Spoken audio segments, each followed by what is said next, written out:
how people do that. Such precision.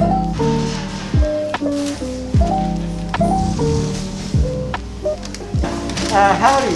What can I do for you? I got a graham muffin.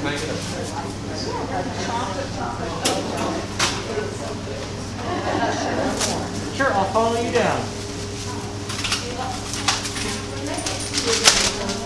So if you guys sell like 30 loaves of bread a day for just what was that, sourdough alone? Yeah. How much bread do the bakers have to bake on average per day to meet like the average amount sold? On average, depending on what the production is going for, based off what we have at that moment, they'll bake batches of between 50 to 120 loaves per bread.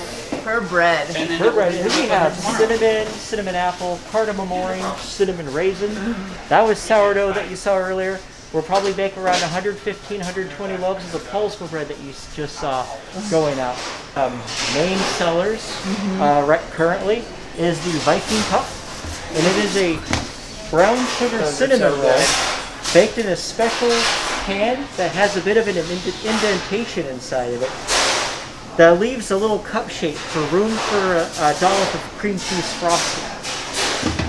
We do a little bit of everything.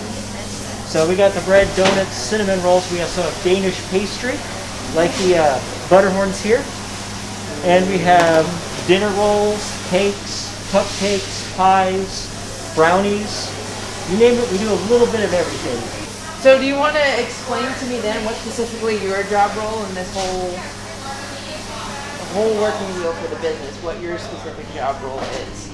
Me, and along with the manager's assistant, Angelica, that you saw earlier, we're the retail managers of the front of the store. Okay. We take care of the product on out. Okay. It doesn't come out of the oven, iced up and everything. We open shop at 5 a.m., so our crew starts at that time to get product ready.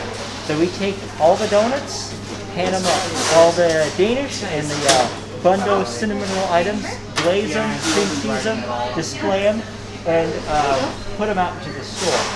And we continually restock. We're in charge of overseeing all of that, keeping the shelf stock, the product looking good, making sure we go through it all. It passes inspection, which is quite a bit of time to do, actually, by the way. How often then do the stocks have to be shelved? Because the line outside, for you guys aren't going to be able to see it, but the line outside is pretty long, so how often do you have to stay on track? Depends on which case, sir. The answer to that is continuously. Continuously? Yeah, continuously. Yeah, for the Poulsbo original bread, that's what put this bakery on the map. It was created by Marion Sluys from the Bible verse, and it has ground millet, sunflower seeds, and it's sweetened with honey. It's really tasty. And it used to be sold nationwide and even internationally, but now this is the only place that you can get Poulsbo bread. Then we have the sourdough bread. That is also really popular. I don't even know where they keep the starter for that. Oh yeah. It's like top secret. It's hidden somewhere. And then here's the cinnamon bread, also one of our best sellers. I would say we probably sell, 30 to 40 easy loaves of those a day. What's on top of the cinnamon bread? That is a cake crumb topping. So it's called streusel. It's dried cake crumbs. And then we glaze it with our custard glaze. I've also selected some donuts and bundo and pastries, cookies, brownies for you. A little bit of everything. Okay. Just like I said. So the donuts are pretty much like a custard filled, a maple bar, an apple fritter, raspberry filled. Those are pretty regular donuts, I would say. But our specialty really is the glazed Viking or chocolate Viking, or the maple doughboy and glazed doughboy. These are kind of novelty in that they're so big. Right, They're about 2 to 3 times the size of a regular donut for the glazed Viking. And then the maple doughboys are just cute. Like I said, in the morning, the bakers ice it with the maple icing, and the retail crew decorates it with their faces and their little buttons. Right. So, yeah. So this here is a Viking cup with cream cheese frosting. It's pretty much a brown sugar cinnamon roll that's flipped upside down, and in the little divot we fill it with a dollop of cream cheese frosting. Nice. Yeah. And then this one? That is a pecan roll, so it's the same okay. sweet yeast dough that's that we make the Viking cup from, but we chop it up, and then on the outside it's caramelized, and there's like chopped pecans on top. Okay. Really And then I've always seen this every time I've come in. Yes. I've always seen these, Yeah. and I've never gotten them before. What is this? That is a crispy. Other people call it elephant ears, but there's a slight difference. This is baked. Okay. It's a cinnamon roll that is baked like a cookie. So we roll it into a mound of sugar, and so it absorbs all that sugar into the dough. And we flatten it in that sugar, and we bake it flat like a cookie. Oh, okay. So, yeah, and whereas elephant ears are fried. Okay. I started off looking for a job in downtown Poulsbo as a barista, as a coffee barista. But I don't know, like it was just maybe chance or fate. But I've been here for 6 years now, and so my anniversary was May. Okay. And that's when the bakery was founded. Is in like late May. So this year marks like the 55th anniversary of the bakery. So pretty good run there. No, it's been really, really fun. Like I started off in retail, half retail and half decorating. So they started training me doing cookies and making cakes and all that. And yeah, I've learned a lot, and up to now, like managing the store. It's a whole different beast. And I really enjoy like waiting on customers as well as the work in the back. Right. Yeah. Even when it was raining or snowing, we've always been open, and all the community really showed their appreciation for that, and that's part of the things that I love about working at the bakery, is that we are there for the community. We're here in Poulsbo at Sluys Bakery, where we have Miss Stephanie here. She is owner, right? Yeah, one of the owners. One of the owners of the bakery. She's gonna give us like all the details, kind of tell us how the bakery got started. We're gonna do a little bit of question and answers just to find out pretty much all we can about the bakery itself, kind of the process and everything else that goes into it. So Stephanie, thank you for letting us come here and film. First question is, how did the bakery start off? Bakery was started by Marion and Loretta Sluys.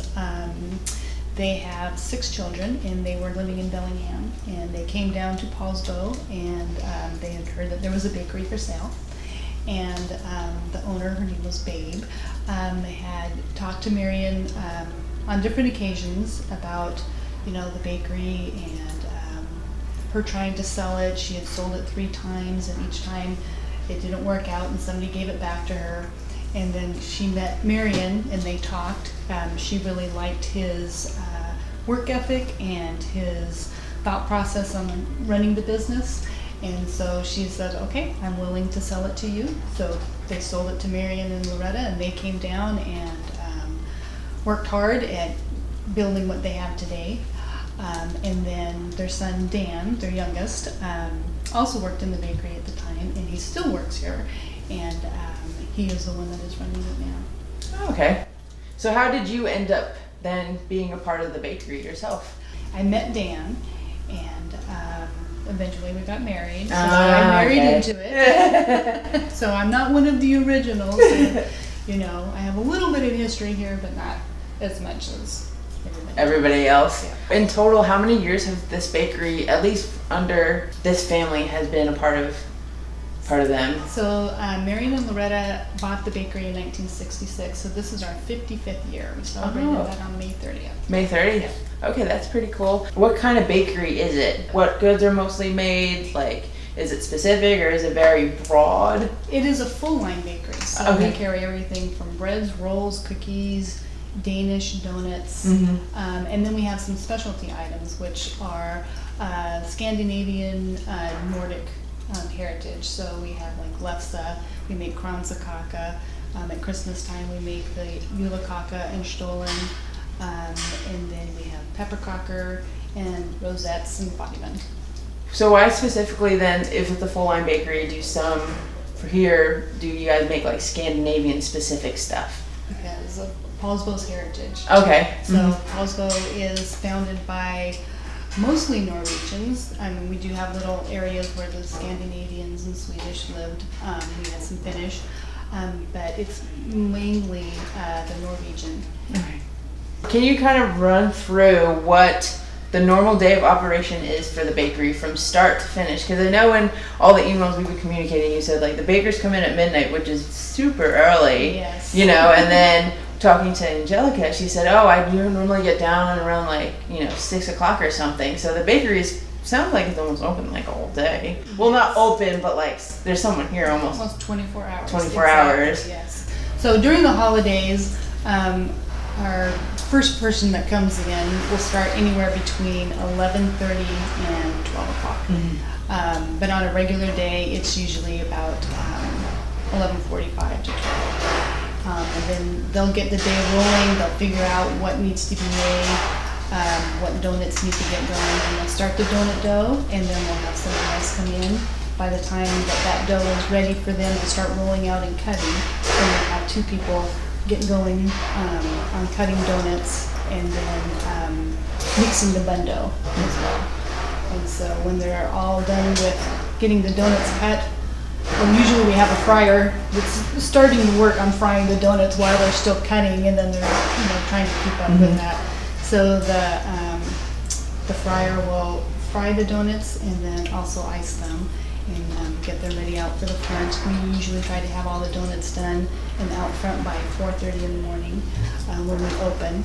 And then, so then we'll have several different shifts coming in. So the next one might be 3 o'clock that they come in and they start helping with getting the bun dough going and getting that proofed and into the oven.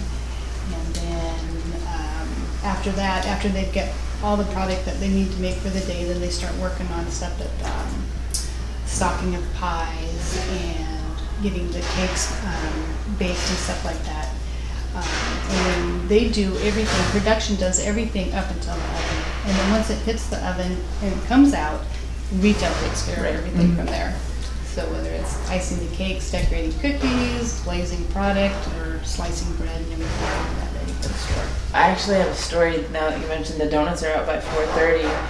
For those that are listening that don't know, I was active duty here, and there was like one day when we just had like a super long day. The day before it was supposed to be our off day or whatever in our standing garden, our first class went and bought donuts here at like 5 o'clock in the morning and brought us donuts, which is pretty cool. But it makes sense now since you said, oh, the donuts are out by 4:30. I'm like, oh, that makes a lot of sense. What specific role do you then play as one of the co-owners? Because I know there's production, which is baking, retail, which is the selling and restocking and stuff. What do you specifically do?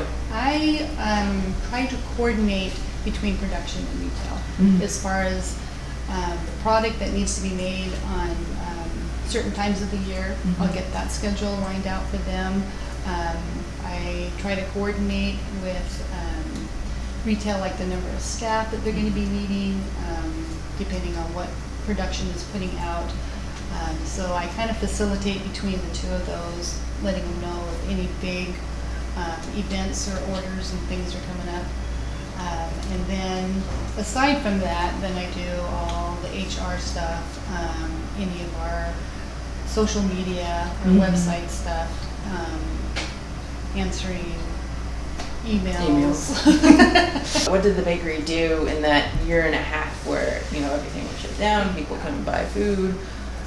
What exactly did the bakery do to counteract that? Well, when it first happened, we all took a deep breath. What do we need to do? So the first thing we started doing was just cutting out product. And then we made a streamline of what sold the most, and that's what we stuck to. And then we just minimized our hours a little bit. But other than that, we like that first month was pretty scary. So we had staff that probably at minimal hours because it wasn't real busy. Everybody was a little concerned as far as coming out. But then we ordered or got the online ordering with Grubhub and DoorDash, and that helped. offered curbside pickup. We ran items out to people's cars and Yeah. had all that going on. But other than that, I think it pretty much stayed the same. The same? That's really good to see that small businesses especially be able to come out on top past all the restrictions and stuff. And it seems like the trend is that if you go online and like turn part of your business to online type of business, that they saw success, which is really good because we love to see that this businesses be able to remain open to now where, you know, there's a line outside the front door again, which is pretty neat. Yeah. Now in terms of the bakery, is there, because the bakery's been here for 55 years, is there any like thing that you guys are going to be doing for the next year or two to either like add something new, anything that you can think of or say? Well, I think one thing that we are going to try to bring back is our donut of the month. Okay. And that is just a donut that is not in our normal lineup. And we started that just before the pandemic. So we had to cut that back. So once we get our crew back up in full, then we'll start offering that again, our donut of the month. I think it's just slowly bringing back more of the product that we cut out. Okay. Being involved in more of the events that go on. Hopefully we'll be able to start having those events. Last question. This is kind of not business related, but I think it'd be fun for the video. So my husband asked me before I came here to bring home donuts. So I was wondering, since you're a co-owner, if you could pick your favorites and I'll pay for those donuts to bring home. Oh my word. Wow. Let's see. I would have to say the sour cream donut. The double chocolate donut is good. Oh my gosh, they all have something different with them. The Danish donut for its flaky layers, the coconut crunch.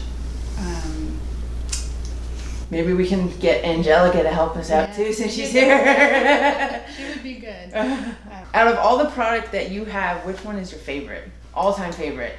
All-time favorite? I would have to say the Kranzakaka. The Kranzakaka. I don't think I have that one yet. What goes into that specifically? So that would be our almond paste and egg whites and confectioner's sugar, and they're baked in rings and then they're stacked into a tower. And they're usually made for celebrations of birthdays, weddings, Christmas, and stuff like that. And then we started making little Kranzakaka sticks. But those are my favorite. Are those the sticks sold on a regular basis, or are both like per order or sold out in the front? So the Kranzakaka sticks are sold on a regular basis, but that is one thing that we did cut back. Okay. So I think we'll start bringing that back probably during the holidays. We'll bring back the sticks. And then as far as the Kranzakaka itself, the big stacked rings, that is a special order. Oh, okay. But thank you for letting us come in and ask questions and stuff. If there's anything that you want to say to the camera before we close it out. I just would like to thank our community for keeping us here. Yeah. Awesome. But all right, everyone, thank you for listening and tuning in. My name's Danielle Minetti. This was a video in our Small Business Summer Series. Make sure you watch the other videos in the series and watch some of our older content as well. And I will see you guys next time.